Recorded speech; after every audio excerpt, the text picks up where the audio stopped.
Hello, everybody. My name is Frank, and I'm here with my friend and my two friends, actually. Uh, One is Björn, and we have Robert Hollis on the line. Are you there, Robert? I am. Do you guys see me and hear me okay? Yeah, we can see you perfectly. Sure. Excellent, excellent. So what can I do you guys out of?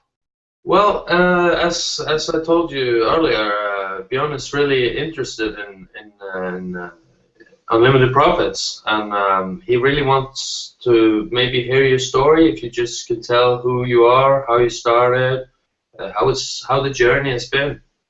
Okay. Well, again, I think I want to say this, but it's 8 o'clock here in Montana, USA, and I believe it's 4 in the morning for you guys. Is that correct? Yeah, yeah. Yeah, so some people want to try to figure out how to have a successful mindset. I would say that when you're doing Google Hangouts and interviews at 4 in the morning, you're probably somewhat getting close. So, kudos to you guys. Yeah, kudos to you guys. My story is really simple. I just used to be an auto mechanic, and I grew up in an environment and a culture where all my friends, family, everybody was blue collar workers. The salt of the earth, man. It's like, we used to even make fun of people that were business people as they wouldn't have a job if it wasn't for us blue collar workers. So, carpenters, electricians, plumbers, and that was the deal. And then what happened is I got hurt and put on workman's comp.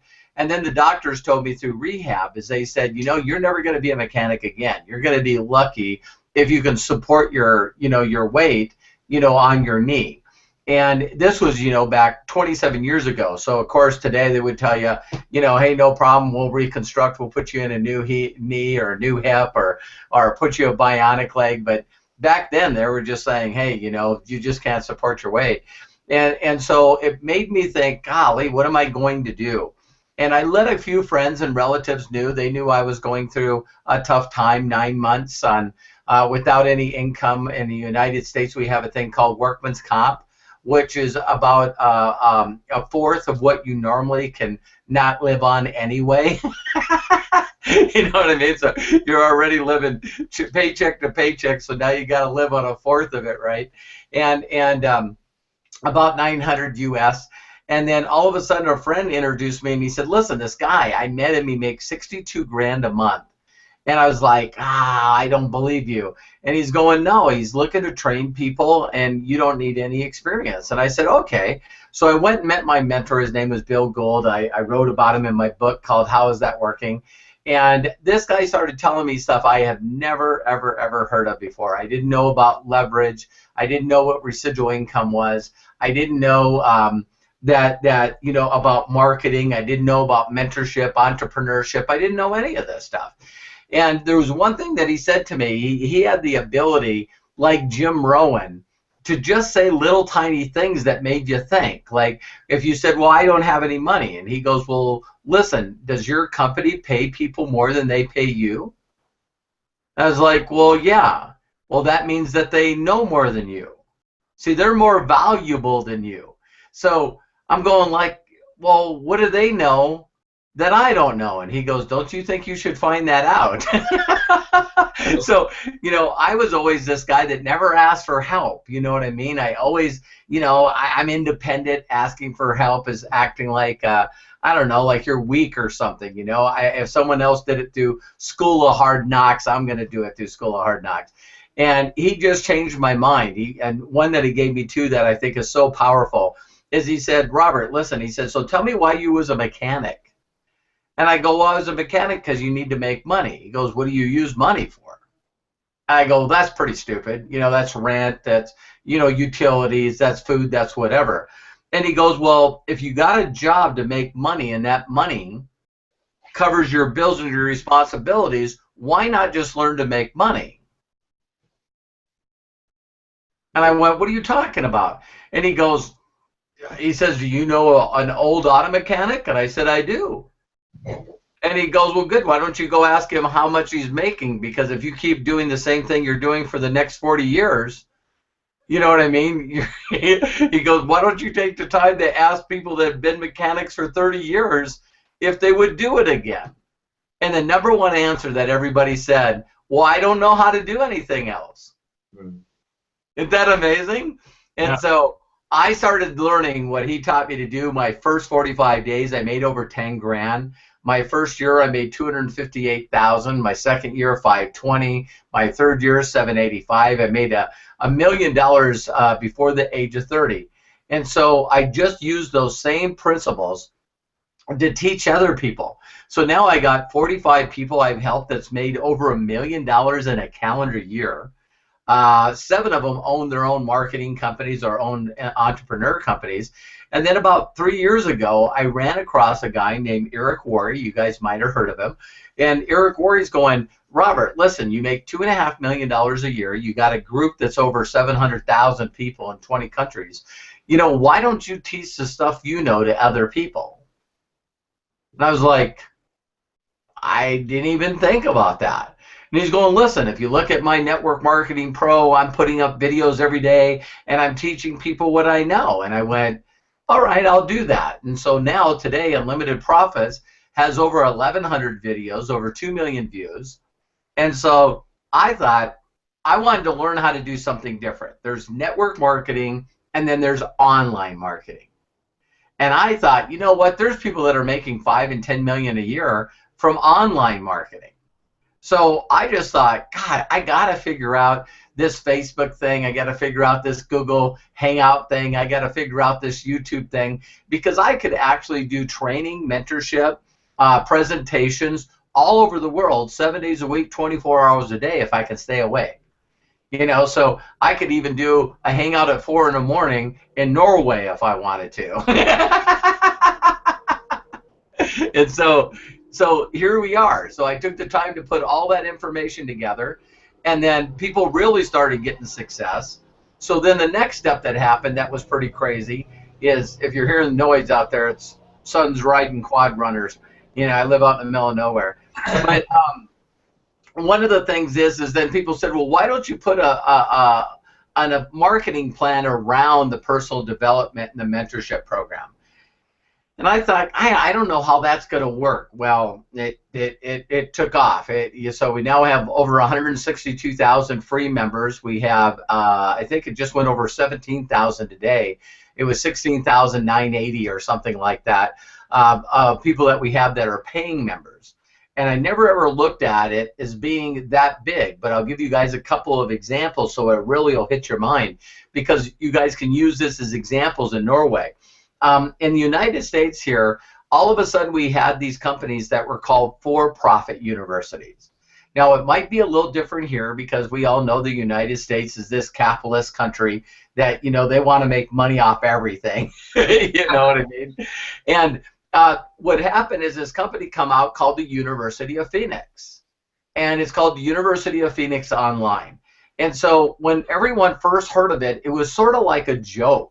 It was like, okay, now listen. So people are not going to go to a university or a college. What they're going to do is they're going to go online and get a degree. Come on, that's BS. That you know, who's going to really do that? Well, a lot of people. Well, then when people did it, then the next step was, well, no one's going to accept somebody with a degree that got it online. No, they did. You know, and so you look at University of Phoenix now, they got over 250,000 students worldwide, and listen to this, they netted net profit over $3 billion last year. Oh, So now that they set the trend, now guess what? Harvard, Yale, Princeton, every one of these companies, USC, UCLA, all these major university and colleges now have online courses. Whoa. You know, so you guys know this as well as I do. It starts out being laughed at, and then it's violently ridiculed, and then all of a sudden it becomes acceptable. And so Now, there are people who are going to get a degree and their parents at home, they got other jobs, they want to get a degree. Well, listen, you can get a degree in accounting and a lot of stuff now online. You don't have to go to a university and, hang out in a dorm room and see if you can't go into a fraternity or something. You know what I mean? Yeah. And so I don't know if there's for-profit universities that do that in Norway or in England or in Europe, but I'm sure there is. I'm sure there is. So, so that's what I'm doing. So think about this. Here's in the United States, the end of the education industry, because again, we're a capitalist country, so every person that graduates has a student loan of 6 figures. It's ridiculous, and so in the United States, it's a $750 billion industry, just education. There's only one industry in our government that's bigger, and that's healthcare. So the rest of the world seems to make fun of the United States, and I don't blame them. I really don't. How people can pay more for something in the United States than any other country, but then we fall in the 30s and the 40s for the country that has the best. It just doesn't make any sense. So, but now, you're teaching other people this stuff, but who's teaching people how to be an entrepreneur? Who's teaching people how to make money online? And guess what? Now we have these social entrepreneurship models that we all know exist. It's like no one's laughing at Google anymore. No one's laughing at YouTube anymore. Nothing's laughing at Facebook anymore.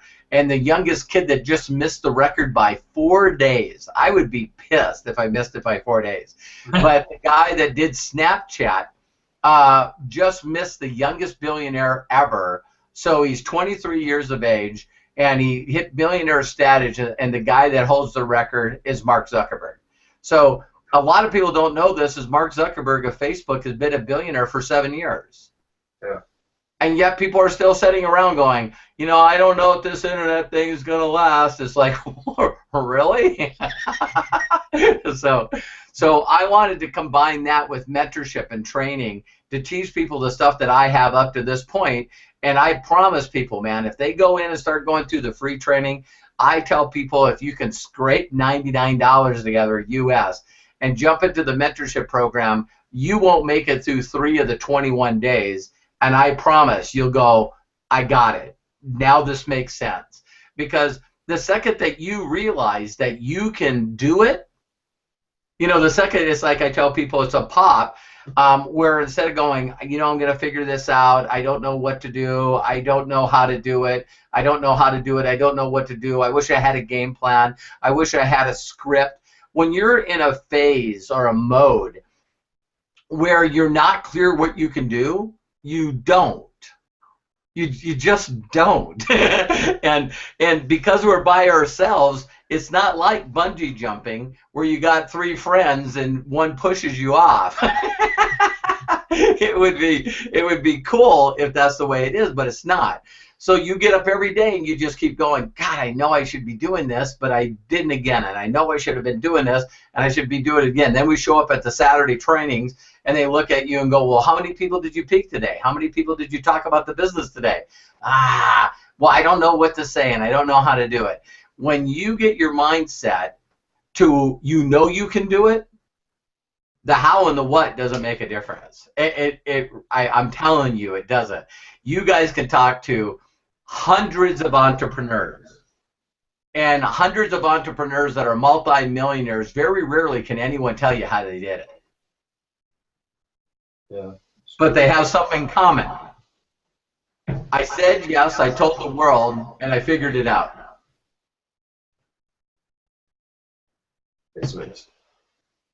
People that don't have it yet, it hasn't popped yet, they turn around and say, well, can you give me a game plan? Can I have a couple of minutes? What should I do? How should I do it?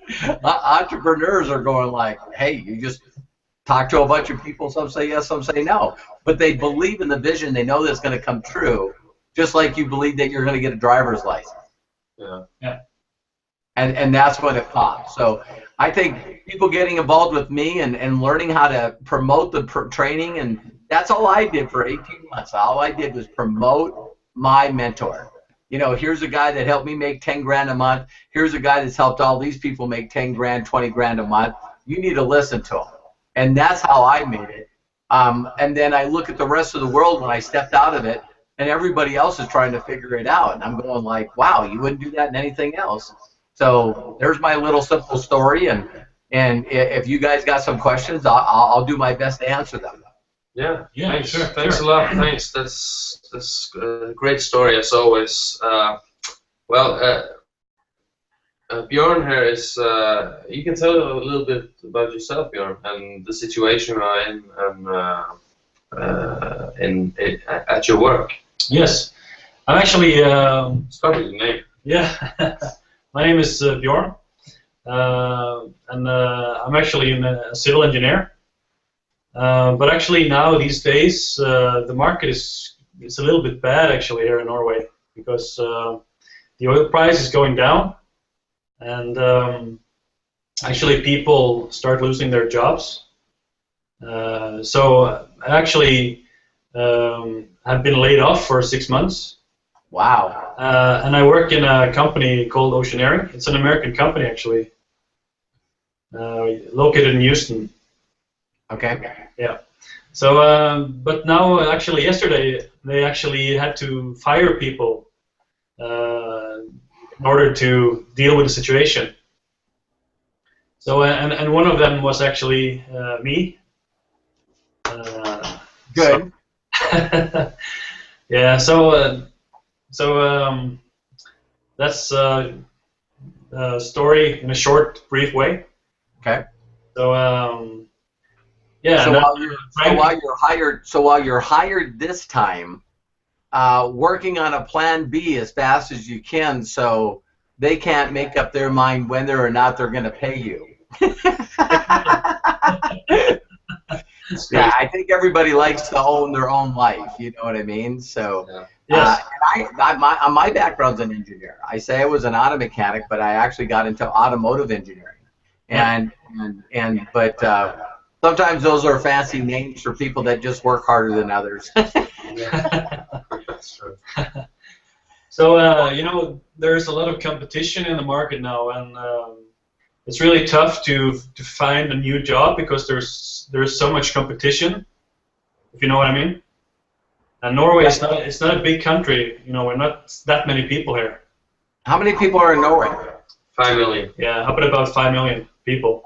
Wow, I didn't know that. Yeah, and only in my city, actually 6,000 people actually lost their job. And how big is the city? The city up at about like 110,000 people. Holy crap, that's huge. But in the oil industry, actually 5 to 10,000 people lost their job. Oh my God, that's huge. Yeah, it's crazy. It's crazy. It's crazy. So even the best people with the highest education they just been laid off. Yeah. Yep, totally get it. So, well, you know, those people want to look for a new job. You know, they will have to go to other industries, right? Because the oil industry is not like hiring new people at the moment. So that means there's a lot of competition for each position you apply for. Yeah, they're saying now that, you know, a college grad now in the United States will go through 6 careers in their lifetime. Yeah. Not. I mean, I can't imagine graduating with a degree and then doing something that had nothing to do with your degree. But here I am, you know. it's like, so it's pretty hilarious. Well, Bjorn, I'm telling you what, I really enjoyed meeting you, and you know, make sure that you send me a private message to be my friend on Facebook. What I'll do is I'll delete somebody to add you, and I'll anything that I can do to help you, man. I'm looking forward to coming to Norway, you know, see Frank and yeah, sure. It's gonna be this year, right?